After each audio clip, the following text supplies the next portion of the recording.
Good day, Sir Raymark na ito yung aparato mo, small MPPT. So working na yan. So makita mo dito is ampere 8.9, then 136 watts yung harvest, then 13.5 volts ang battery, no. So depende yan sa araw, no, paiba-iba. Then ang battery mo dito is 13 volts reading to 13.4. Then low voltage disconnect ay 11.5. Then reconnection mo is 1.5 plus 11.5 is 13, no? So, ibig sabihin, pag 11.5 mawawala yung LED red, mawawalan ka ng kuryente, no? So, sa ngayon, naka-load ng electric fan tsaka itong mosquito light. Then, reconnection is 13, ilaw uli LED red, no? So, di maiwasan malobat sa gabi dahil minsan napapasarap ang paggamit, no?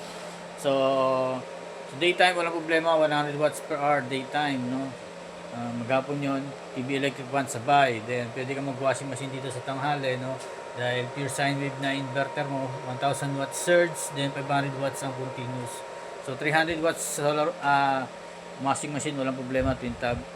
Then solar panel mo dito is 200 watts, pwede 300 or 400, no? Max of 400 watts lang ang solar panel, pwedeng dalawang 200 and or apat na 100, no? Kung yun ang available mo. Pero kung meron 400, pwede rin. So walang problema dyan.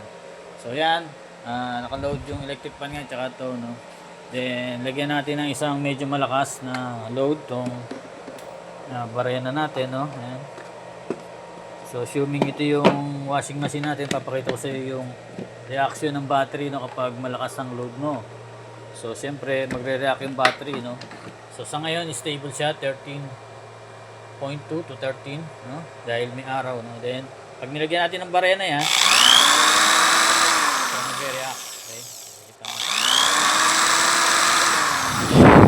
pag umabot yan ng 11.5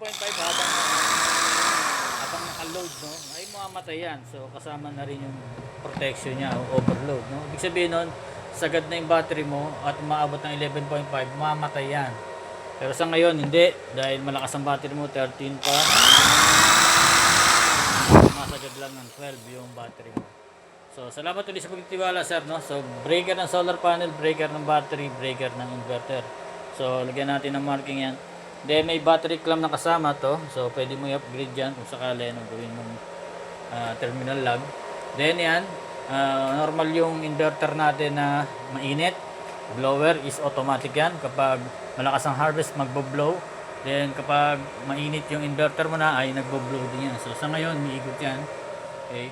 Then dito ang outlet mo, yan, 220 volts. Then ito may power switch din yung inverter, no, pwede mo i-reset if ever mag-fault, high voltage or low voltage. So salamat ulit sa pagtitiwala, sir, no. God bless.